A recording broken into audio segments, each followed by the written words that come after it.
We will celebrate on weekend with our children, grandchildren, and friends. We, Women's Federation for World Peace International, together with UN, ODC, Department for Prevention, and also with our co-sponsors from West Balkan regions, especially from Albania, North Macedonia, and Kosovo. We believe on classical structure of the family, father, mother, and children, and if possible, more and more grandparents, because we can stay healthy, more longer, and enjoy the life with our children, grandchildren, with the nature. We believe that in this construction or in this setting, we can experience all the realm of love and all the relationships possible. We can reap lots of joy and understanding for all the ages of the life and for communication. We can learn to embrace each other, we can learn to listen to each other, and in this way we can bring this experience to the society. And this can protect us and give good impact for our neighbors, for our working people, also for the society.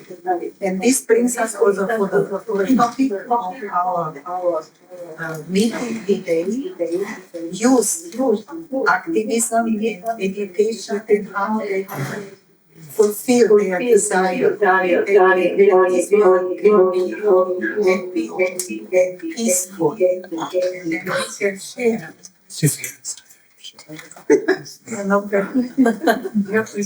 We can share the richness of the nature and the countryside. So from the garden, it's always to share something with our neighbors and to come in touch with each other. So thank you very much for joining us. And I give the word back to you, Kyung. Thank you, Maya. Thank you so much for your opening remarks. So we have been experiencing some echoes here for the people online. So we hope it doesn't disturb the They don't hear speakers. anything. That's the problem. They don't hear anything. Sorry. Oh, they are not hearing anything. Yeah. Okay. So it's Okay. So actually the technicians are going to come back before the meeting starts. So okay. maybe we need to. So our technical staff is working on it, but meanwhile very happy with the people present on the room. So it's our profound honor to welcome Her Excellency Mrs. Eglantina Gjermeni from the Permanent Mission of the Republic of Albania. And thank you for supporting our side events. And the floor is yours. Ladies and gentlemen, Chair, dear ladies and gentlemen, it's a pleasure to be here. To represent Albania as one of the co-sponsors of this important event. I would like to extend my warmest thanks to Ms. Renata, Ambassador, and Dr. Marlies of the UN office in Vienna for organizing this timely discussion and for their commitment to creating spaces that foster dialogue, awareness, and action. Throughout my work in academia, in parliament, in government, and now as multilateral diplomacy, I've seen how deeply crime and gender-based violence impacts individuals, families, and entire communities. Preventing these issues requires strong institutions, consistent political commitment, and crucially a cultural shift that must start with the younger generation. Education is key to that transformation.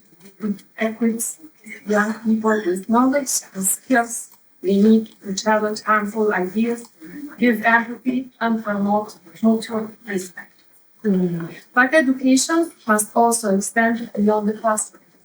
As we have seen, young people are navigating complex digital landscapes that expose them to both opportunities and serious risks.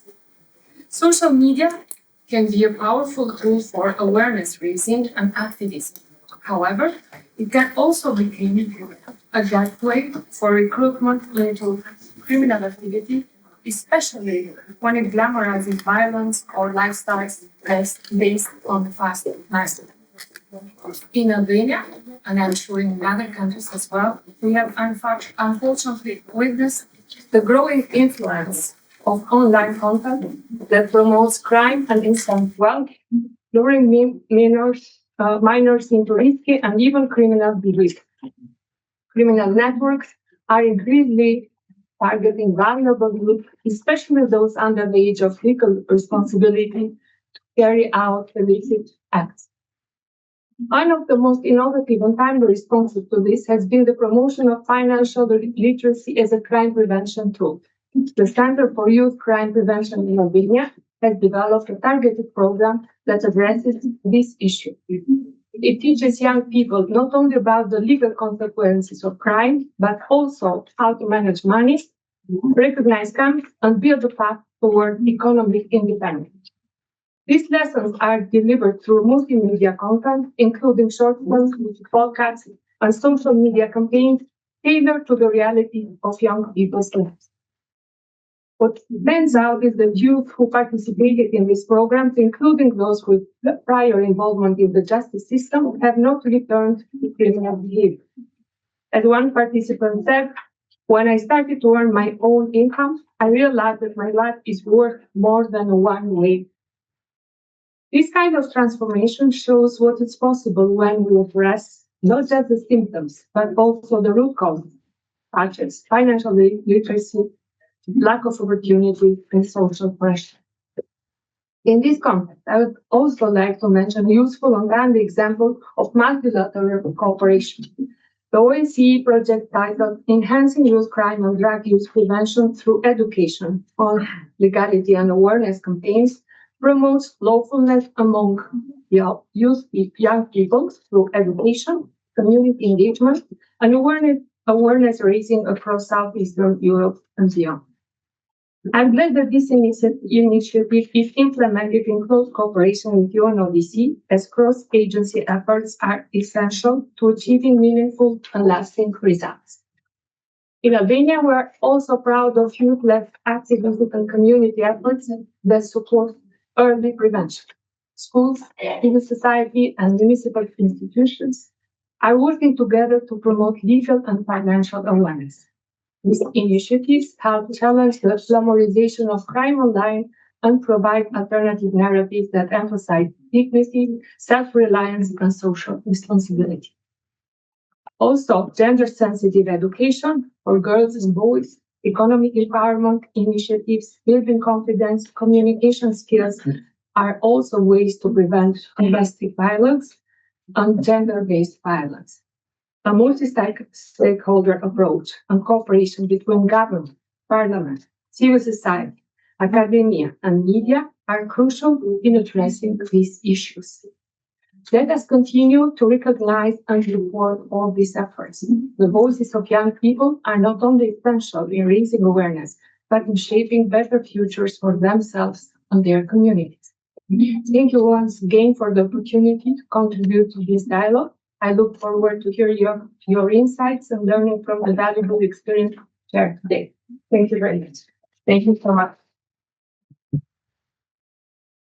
Thank you so much, Your Excellency, and explaining also a little bit what Albania is doing to tackle these issues. Thank you so much. And then we have online, we have Her Excellency Mrs. Adelina Marku.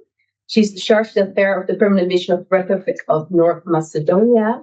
Unfortunately, she could not be here at the end, but she prepared a video message for us. So let us watch together.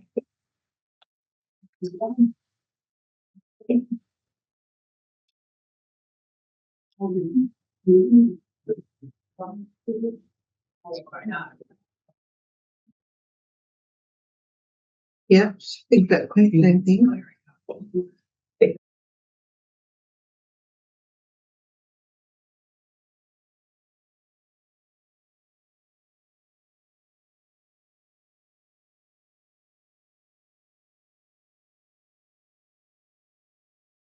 Marco, dear Dr. Maria, colleagues and friends, it is a great honor for me to be here today. I want to thank first the organizers, UNODC and Women Federation for World Peace International for organizing this side event, Youth Education and Activism, a new approach in combating crime and domestic violence. Today, I stand before you not only as a university professor and researcher, but also as a clinical psychologist and sexologist who work in the field treating real cases of physical violence and sexual abuse. When I received the invitation actually to speak here in this panel, I felt a deep sense of responsibility. So I reached out my colleagues, psychologists who have also worked with me for years with domestic violence cases, but also I brought this question to my third year students of psychology because I wanted to take a feedback from them too. What are the most important recommendations that we can give to help in prevention gender-based violence? And the response was clear from everyone: education. With your permission, I would like to support this point with the following arguments. Actually, when we treat cases in our clinics, we find out that most of the couples bringing that, yeah, we have a lot of discussion and disagreement, but disagreement in our relationship are very normal, actually. What is problematic is how we deal with that. Too often, instead of dialogue, we escalate. We move quickly from a disagreement to insult, to psychological abuse, and in many cases to physical abuse, violence. The way we handle conflict, the word we use, our tone, our action, all these behaviors are learned. If a child, as a children, we witness violence at our home, we didn't just experience it. We learned as a model of how to behave or react in conflict situations. So, if a negative behavior is learned, it means that positive behavior can be learned too. I would like to share with you a study we recently conducted at UBT University in Kosovo with the students from psychology and medical faculties. I teach them courses of human sexuality and psychology of sexual behavior.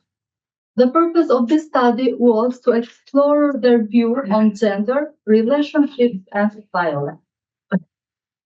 They took a test before the 12 lectures, and after that, they took a post-lesson. The results was powerful. Students didn't just learn facts, they changed the way of thinking about sexuality, respect, and violence. Let me share with you a few examples. I chose just 4 questions to share with you, not all the tests. The first one, on the statement, it is natural for men to have more sexual freedom than women. Initially, 41% of our students agree that yes, the men can have more freedom than women. But after the lectures, 93% of the students agreed that both partners should have equal sexual rights and autonomy. The other question was, a woman must submit to her husband's sexual demand.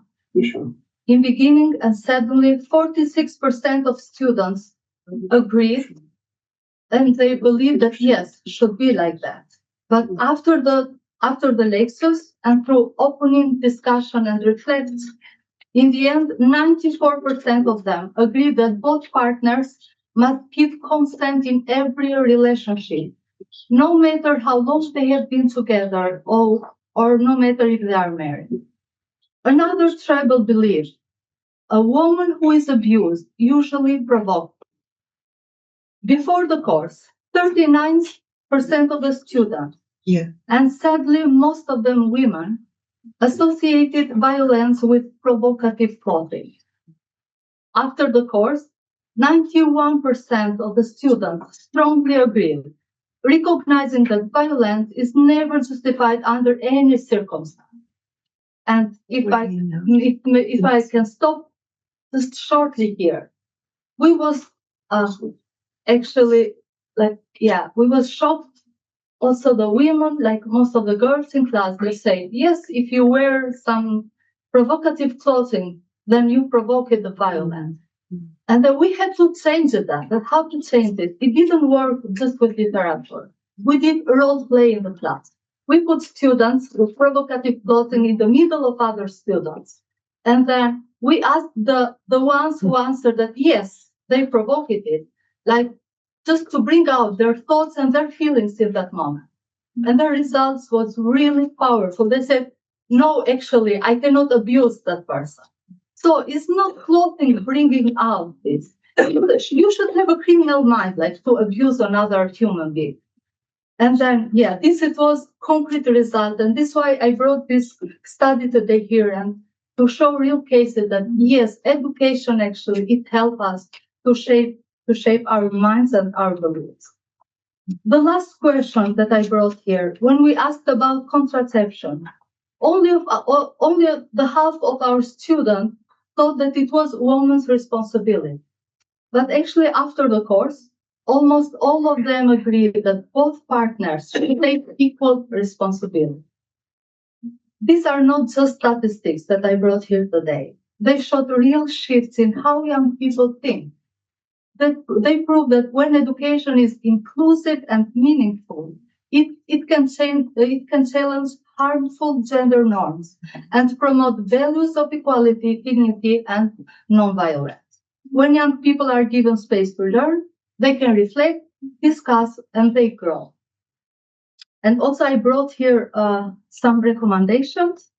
These recommendations are not just mine, but to my colleagues and my students too, that education can break the cycle of gender-based violence. We must focus in teaching, emotional regulation, healthy communication, respectful disagreement, empathy, and understanding. And all above, we should learn to our children and young people boundaries and consent. We have also to improve and to offer rehabilitation for offenders. Prison is not enough. We should offer, instead to pay 1 day more in the prison for people, we should pay psychologists to work with their trauma, and then to work, if they don't know how to deal with problems, then to teach them how to deal with problems. If we put them longer in prison, then they will come with more criminal minds from the prison. So we have to work with them and to give enough support and also help how to manage their anger, how to respect others, and how to change their behavior. Mm-hmm. We need also a multidisciplinary approach to addressing this serious problem. We need an approach that focuses in education and re-education, not just in punishment. Also, we need help from media. TV shows, news, and social media can do more than reporting just violence. They can teach, raise awareness, and show healthy relationships and positive effects. Domestic violence is not a private issue. It is a public health crisis. It affects our homes, our communities, and our future. And through education, we can learn the language of respect, active listening, and treating our partner with dignity. We must learn to give and receive love in the right way. Thank you. I will. It's okay. And thank you, Ejona, for this powerful message and the work you're doing with your students. Really impressive what kind of amazing results you're getting there. Thank you so much. Next, we will go to our next speaker, Marlies Ladstaetter. Students of HEAP. And so basically, our organization was founded 2017 in South Korea by our founder, also a woman. She's called Moon, and she has really the vision that through young people and education and to bring really a change in this world. And she always invested a lot in youth. So our vision for Europe and Middle East of ISP is that every young person really on this planet experiences that their contribution really matters in peace and also for society. So our mission is that we provide youth and students with fresh visions, practical skills, and exciting opportunities that they can grow their skills and character and really solve pressing issues that they can see in the community. So we really want to, one core initiative I want to highlight here that we are organizing is the Peace Designer Program, which is like a practical skill that youth can learn in a step-by-step process where they learn to create their own peace project. It's a design thinking process, and in forms of 3 to 4 days, they can learn how to create a project from step to step based on a peace perspective, which is the peace within oneself, others, and the environment. So it's the positive peace approach against the negative peace approach. And one of our chapters, the WFWPI Balkans, they have really focused a lot together with University of Tetebo and also UPT University in Kosovo. And they established the peace designer training the last already 3 years. We cannot see the presentation yet, unfortunately, but they have gathered over 180 people to teach the peace designer training in a time frame of 1 year. And starting also, especially in 2023, in October, they have taught at the University of Tetebo the peace designer training. And one of the projects I want to talk today is about empowering women's role in police making. So they promoted this peace project because they thought they could see that there's so little women in police institutions in North Macedonia. So their project was that they want to raise awareness in universities, but also in police institutions, and also to have more women to promote it in the universities, but also in police institutions themselves, that they bring more gender equality. So one of the initiatives by the youth, Lily, can you continue with the presentation? Sorry, I just want to show the presentation of the students, what they came up with. You can continue. Yes, more. One more. Exactly. Here you can see pictures of the peace designer training. And if you continue one more. Okay. That's basically the project they introduced in the end of the Peace Designer Program, which is bringing really awareness campaigns and education effort with youth and Tetebo. If you continue one more, you can see the projects that the students did there. So they brought basically advocacy and they talked to students in the campuses. And if you continue one more, they went out to ask different students also what they think about their role and if they would be interested actually to be also engaged in police institutions. And you can continue, please. Yes, so they talked also in the among universities, among the students, and one more. Yeah, so they went out to talk with different students, and we can continue until the picture. Yes. So they gave lectures also to different student groups in the university. And in the end, when we come to the picture, they also had a meeting together with the police department. And basically, what they really want to learn how the internal working of the police and law enforcement work. And they understood how gender dynamics work there and getting also in dialogue and how to address inequality. So this change to promote the gender equality with the sector. Also, institutional meetings happen together with the university, rectors, high schools, and also to bring more career opportunities in the criminology and security science to promote gender sensitivity, inspire young girls, or to also follow this field in the future. Even after the completion of this project, the University of Tetovo, together with IAYSP Balkan, actively encouraged to promote the core message of promoting just gender equality in police institutions. Also, at the end, there was the synergy event where they could present their project to the educational department and the Ministry of Education, and the police institutions was represented. Also, many other youth from the university. In total, 180 participants joined from Albania, Kosovo, North Macedonia, also Europe and Asia. One of this really initiative, it's not only after the project, it didn't just end it, but what was really amazing was that the University of Tetovo, they included in the curriculum and also in the youth forum, and also spread this message continuously. I think it's really inspiring to see that just a young group of students can really bring a change. And I think this is like an example, what like just a small, like if they can feel the sense that they can feel they make a change even in the small area or in the community.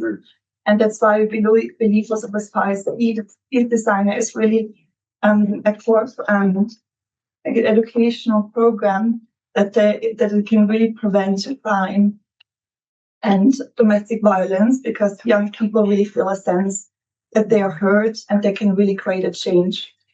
Good. Thank you so much.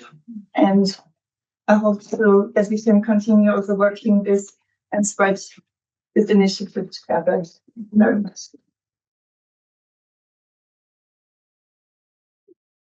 Thank you so much, Marlies, for showcasing this amazing project. It's an example of youth activism, the Balkans by YSP, with a quite impressive impact. Thank you. And well, we're hearing something online about the video. Does that mean that the video is ready? We're working on it, yeah. We're working on it. Great. They're still working on it? Wow. Yeah, keeps us awake. Welcome, Mr. Malou. Thank you for being here. So then we'll continue in the room. And this is our last speaker that is here with us today. So we hope that after that we can show the videos online. So it's our privilege to welcome Mrs. Dorina Preti.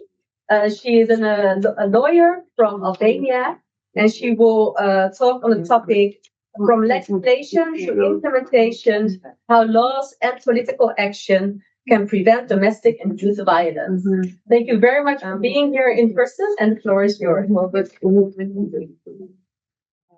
So I hope, thank you everyone for coming. I'm coming from Gjermeni last night with my friend and my baby girl.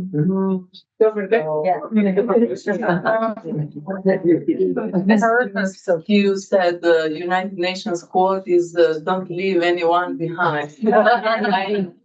I took her with me, but I left behind 3 other children. So next time we need to make place for everyone. Yes, yes.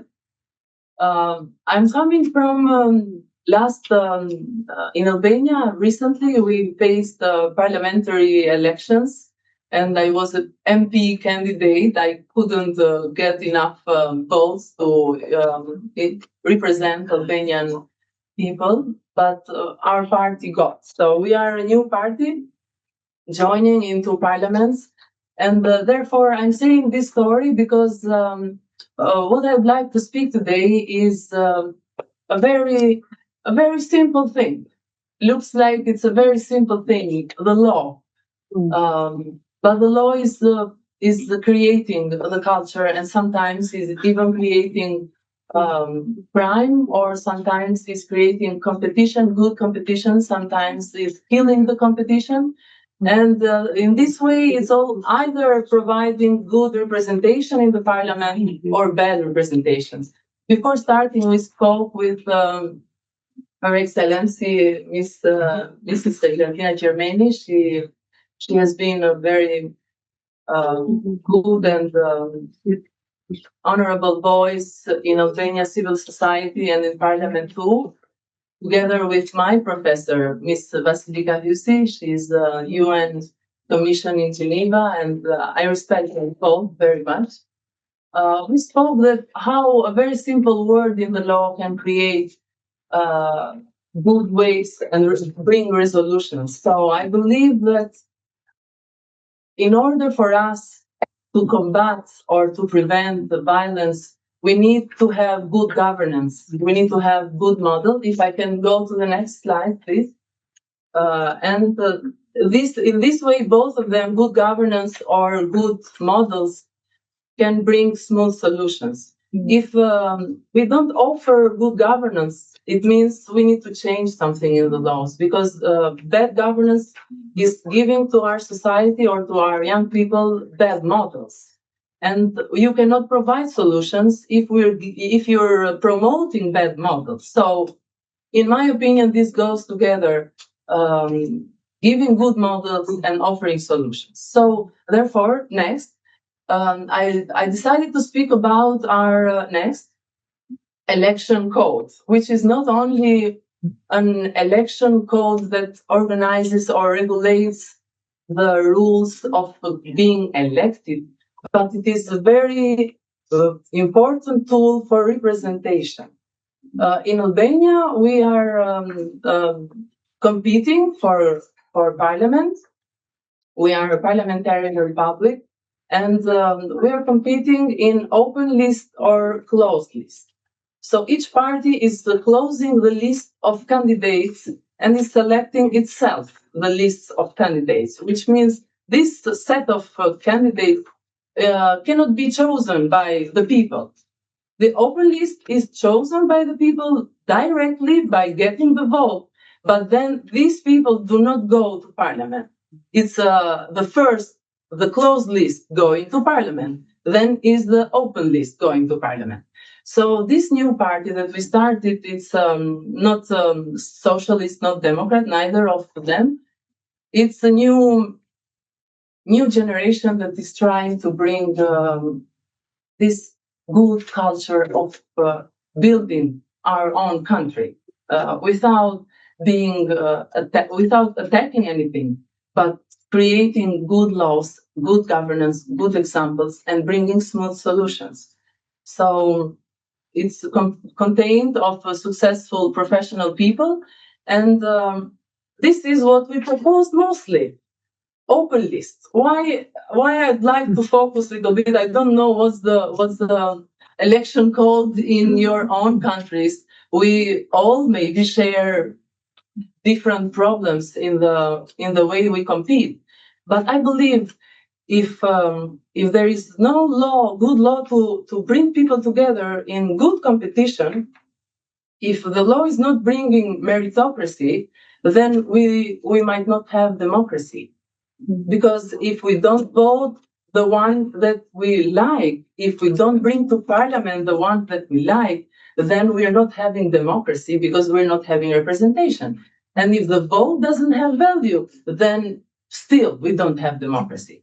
And it's very interesting what happened this time, because this issue of open list seemed to be only our issue. As a new party, we wanted open list because we wanted to represent in parliament and we wanted a place for ourselves.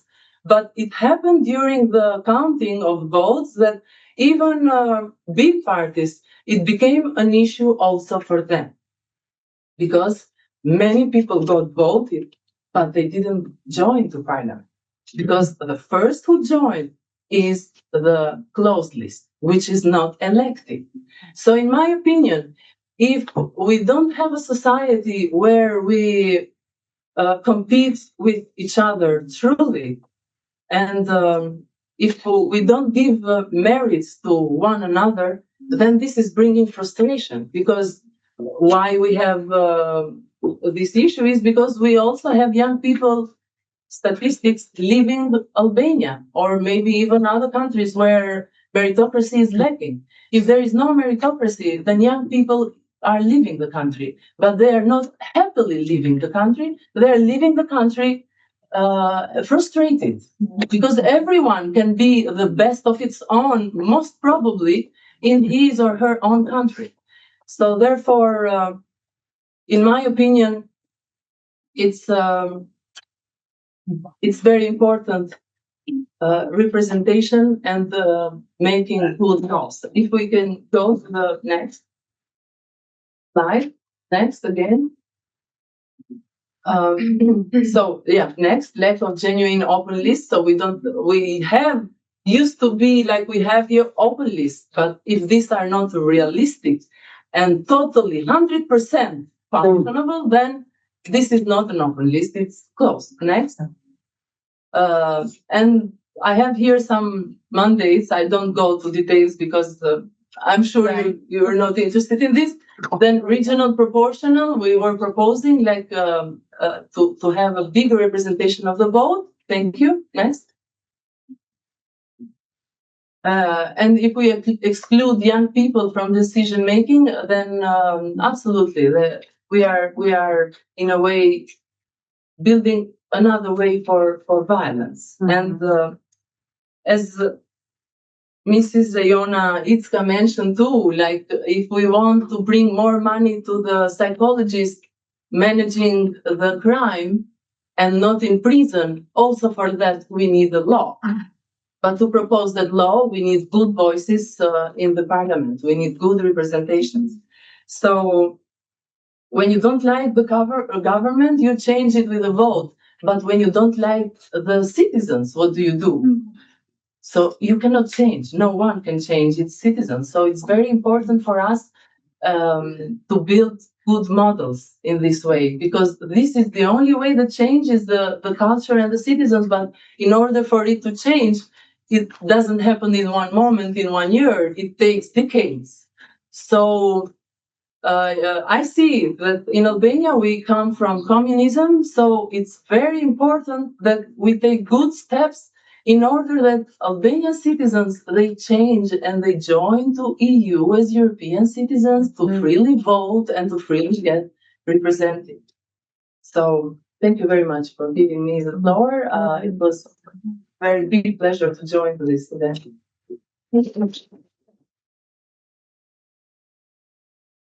Thank you very much, Dorina, for being here and also for stressing the importance of political action and good law. Lovely. Thank you so much.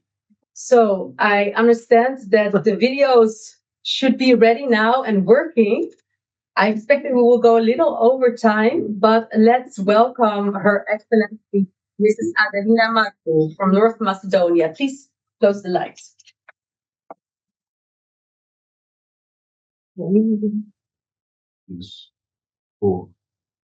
Let's play it. When you speak, she speaks. Oh, yeah. Okay. Thank you for speaking with me.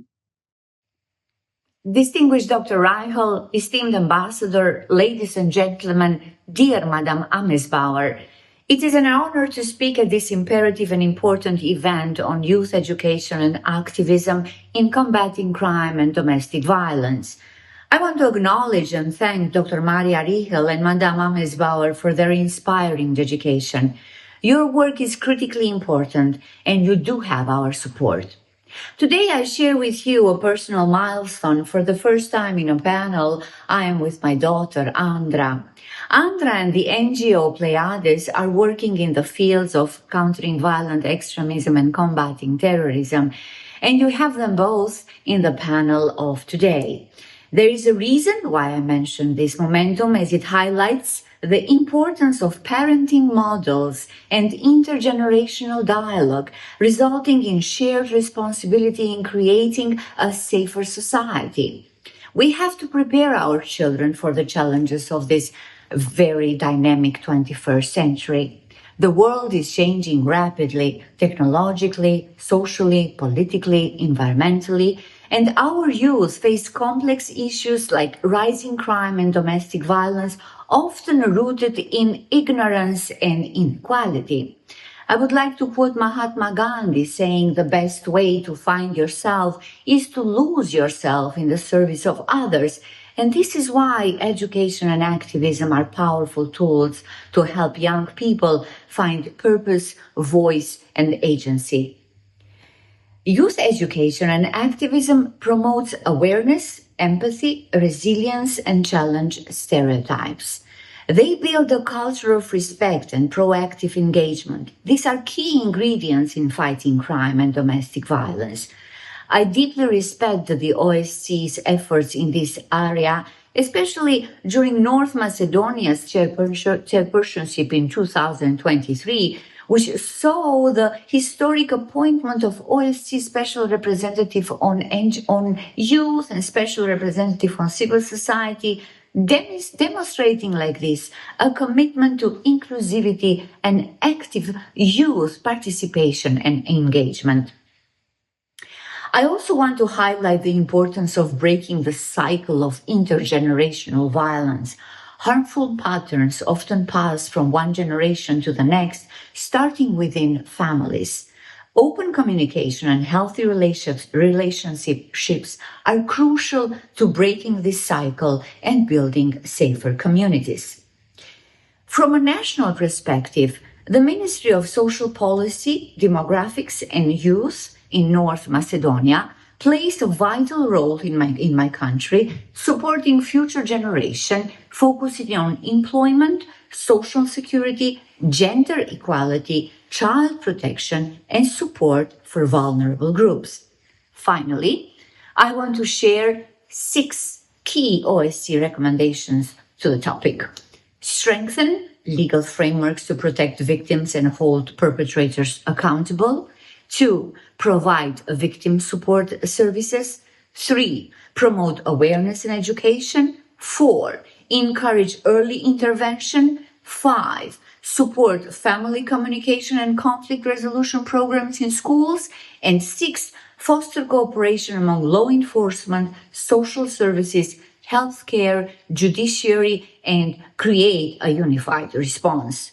In closing, combating crime and domestic violence is not just a legal challenge. It is our moral imperative. Our children's future depends on the actions we take today. Let me thank you and wish you a very dynamic discussions today. Thank you.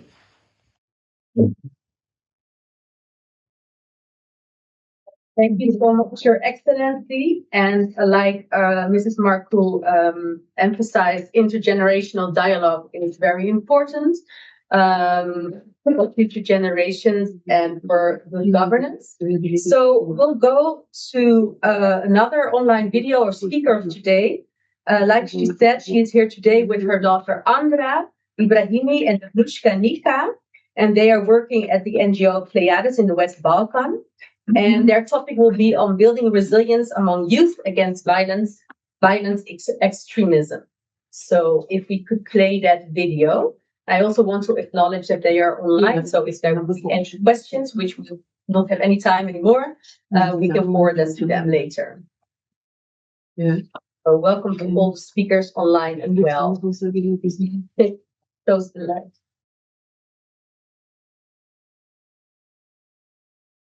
As a Pleiades representative, it is my responsibility to present the journey in advancing peace, security, and stability in Western Balkans.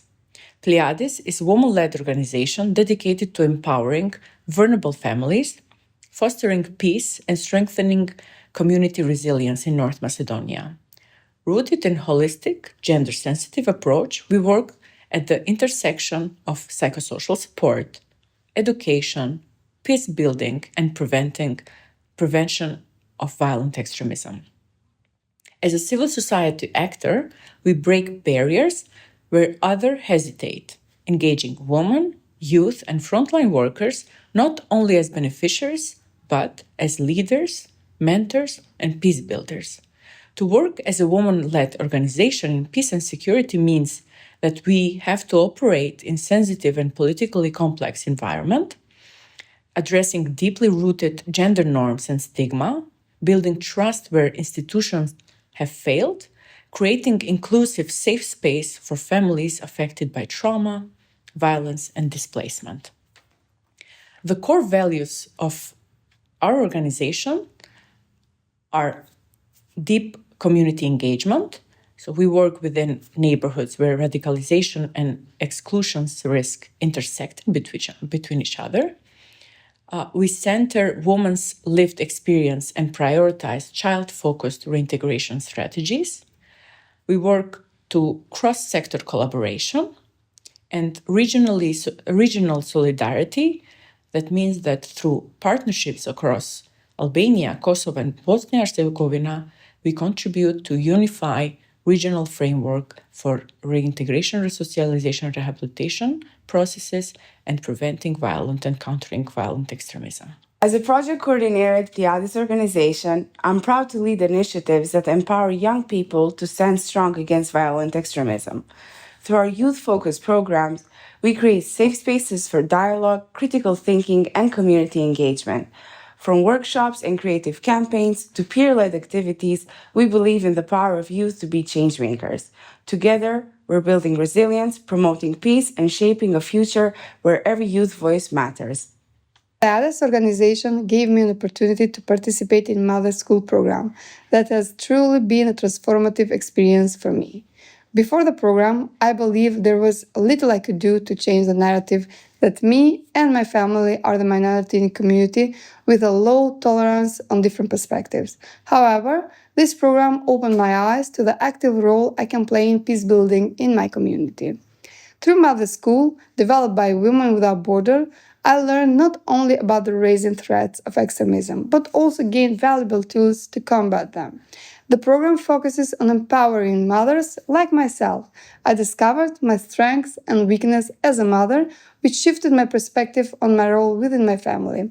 I now feel confident in nurturing an environment of understanding and resilience in my home. This journey has taught me that we can be agents of change, fostering peace and connection in our communities, one family at a time.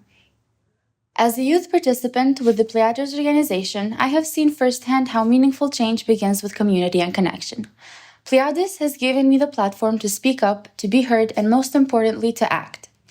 Through different workshops, dialogues, and grassroots initiatives, I have been empowered to challenge the narratives that lead to violence and division.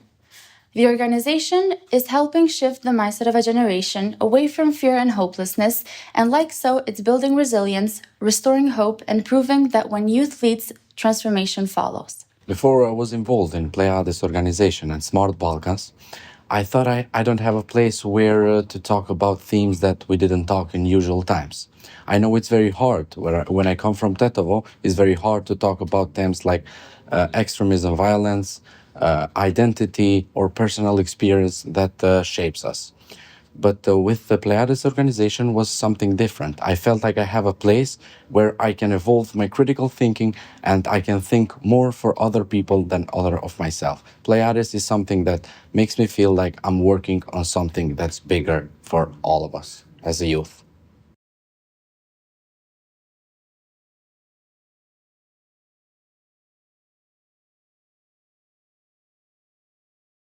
Danushka and Andra for your great efforts in North Macedonia and the Balkans. And thank you so much, Your Excellency, for supporting us.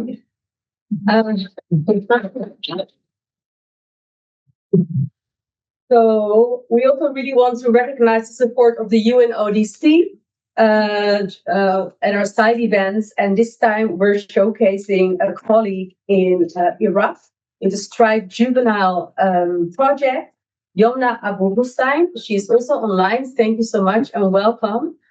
I believe that she wants to try to speak online first. So let's see if that will work. Good afternoon, everyone. Can you hear me? You do? Yeah. Yes. Okay. Close. Yeah. It's a pleasure to be virtually with you today and to talk about the prevention of recruitment and exploitation of children and young people by terrorist and violent extremist groups. If you give me a second, I will share my screen.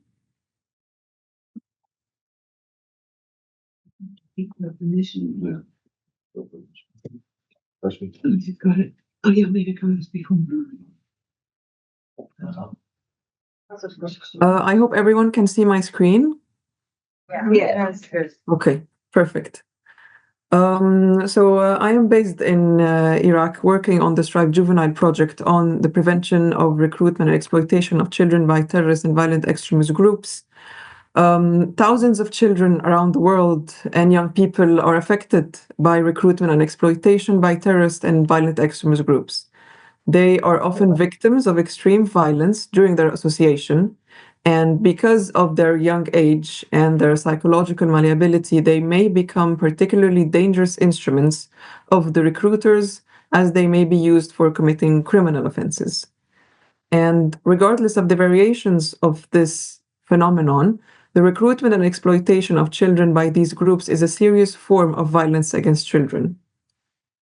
And while the nature and gravity of this violence may vary from case to case, the short and long-term implications for both children and society as a whole are severe. In 2021, UNODC launched the Strive Juvenile project, funded by the EU and implemented in Indonesia, Iraq, and Nigeria. The project aims to achieve improved government strategies, policies, and mechanisms related to child recruitment and exploitation, as well as achieve an increased resilience of vulnerable children against terrorist groups' agendas through the enhancement of the capacity of these children and their environment to resist recruitment attempts. In Iraq, between 2015 and 2019, the UN verified over 2,000 grave violations against children, the majority of which were committed by Daesh, aka ISIS. A research was conducted by UNODC under the Strive Juvenile project, revealing various pathways to the involvement of children and youth with Daesh. Instability within the family structure was one of the revealed factors of this research. And while the poor and the young were particularly at risk, Daesh still recruited at every class level. And for others, especially those who had heard of Daesh activity before the group was named or had emerged from Al-Qaeda, the group had an immediate appeal and connected to broader political grievances. Some saw Daesh as the saviors. They saw the association to this group as a way out of a life of difficulty.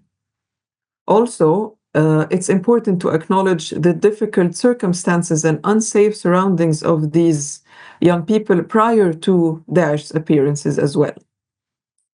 While others have lost parents or their fathers were imprisoned in the year leading up to Daesh's appearance, so they saw Daesh as the group that would save them from the oppression. Before Daesh's arrival, some boys were even drawn to the group's message and later engaged with it through propaganda or direct contact, and with those more receptive often initiating contact or joining quickly. Other boys were gradually coaxed into joining through institutional control, such as when Daesh replaced school curricula or restricted activities like football. Some recruitment occurred from within boys' existing friendship and family networks, boys and men who planned to join the group themselves or had already done so. The process was systematic and consistent, involving promises of easy financial gain, power, and authority, among others, by people whom these boys liked and trusted. The security context also impacted parents' ability to protect their sons. Many were unable to prevent or reverse their recruitment because it would be dangerous for the rest of the family. This wider pattern is a typical recruitment tactic, involving separating and isolating children from their existing support structures, and it's complicated by the fact that Daesh also used existing social and support networks to bring people into the group.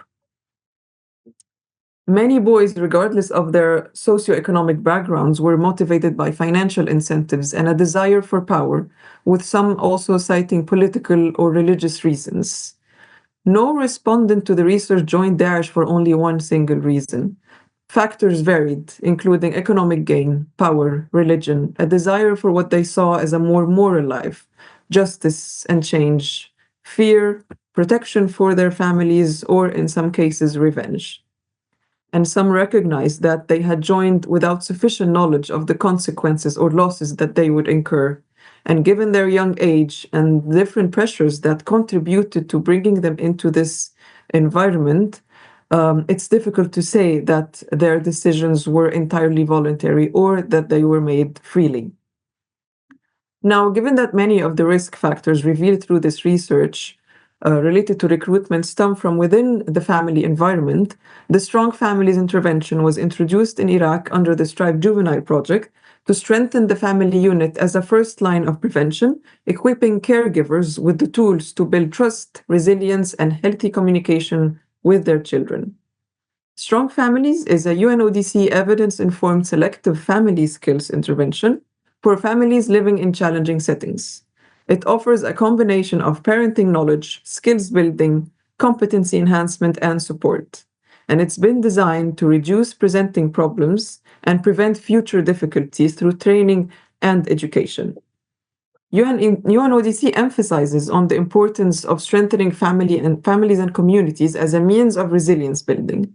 And by empowering caregivers and children youth with the skills to address trauma, manage stress, and improve communication, the Strong Families intervention plays a crucial role in increasing the resilience of vulnerable youth in Iraq against recruitment. Its family-centered approach is particularly relevant in Iraq, where strong family bonds are essential to community stability and long-term peace. The program consists of caregiver sessions, child sessions, and family sessions. Caregiver sessions help parents manage stress and build positive parenting skills. Child sessions improve mental health, stress management, and reduce difficult behavior, while family sessions bring everyone together to strengthen communication and reduce coercive parenting. This program addresses the root causes of vulnerability by reducing risk factors like coercive parenting and family stress, while strengthening protective factors such as positive relationships, nonviolent discipline, and caregiver support. The program leads to immediate positive changes, including stronger parenting skills, reduced aggression, better child behavior, and improved mental health and stress management for both the children and their caregivers. On the long term, the program contributes to reduced violence, substance abuse, and risky behavior, while promoting lasting improvements in mental health for both caregivers and children. So by placing families at the heart of prevention, the Strong Families program directly contributes to the Strive Juveniles Project's overarching goal of preventing the recruitment of children and young people by terrorist and violent extremist groups, and it lays the foundation for sustainable peace and resilience within the Iraqi communities. Thank you very much for your attention, and I'm online if there are any questions.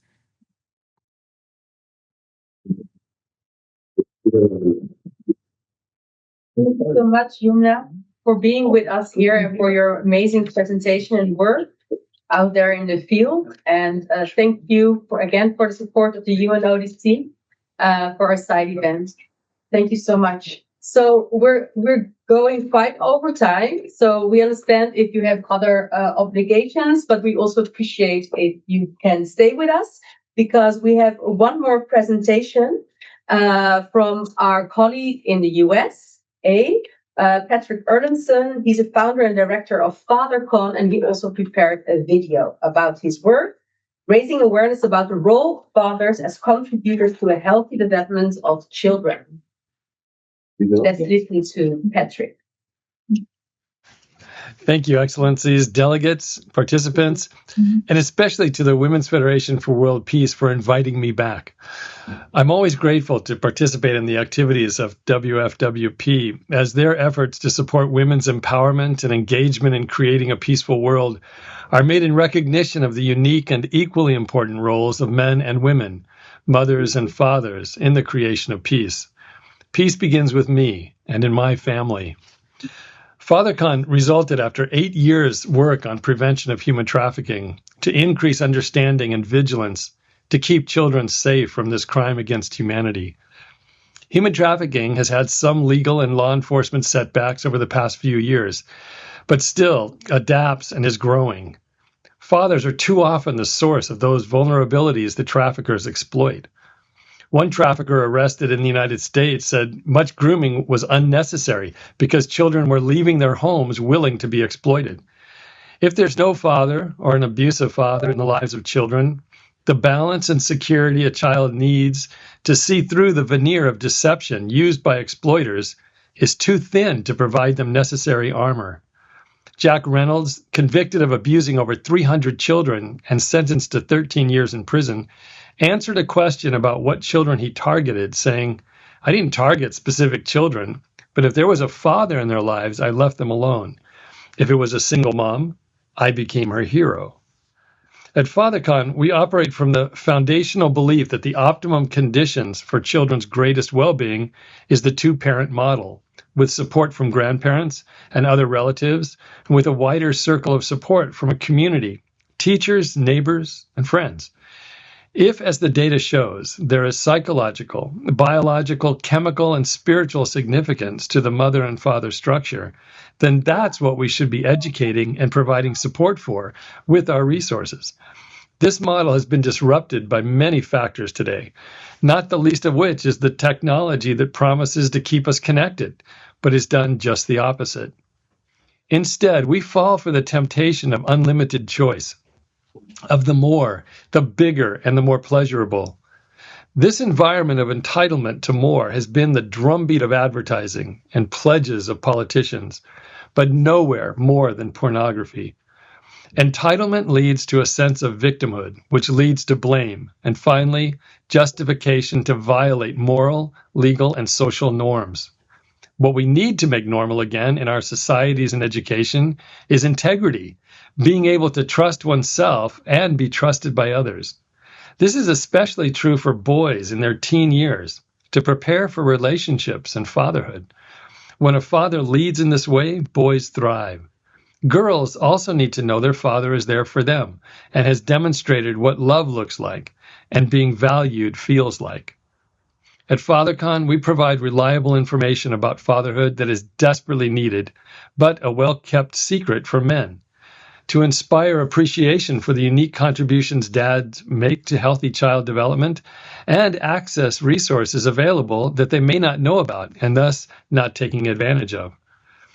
I once asked a survivor of sex trafficking what would have prevented her from being enticed by her trafficker to follow him into the hell she experienced, and she instantly replied, "I wanted to see my dad love my mom." Astoundingly simple.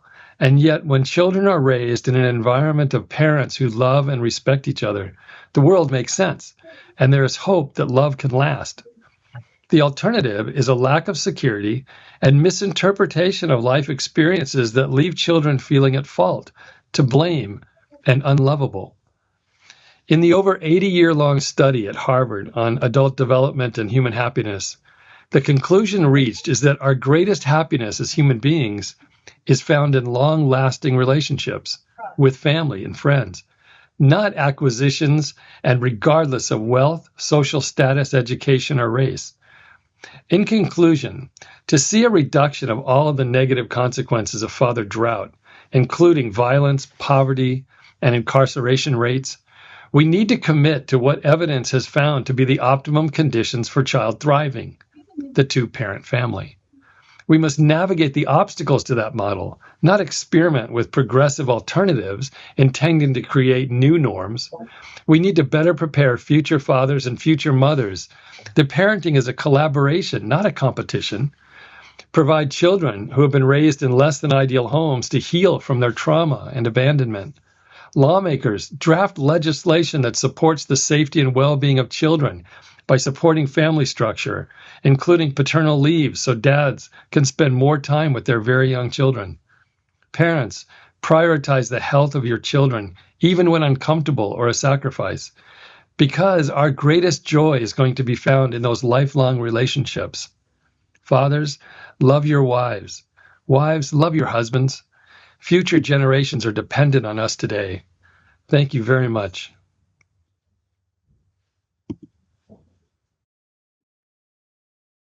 And thank you very much, Patrick, for your contribution. And yes, this brings us to the end of our side event, the Women's Federation for World Peace.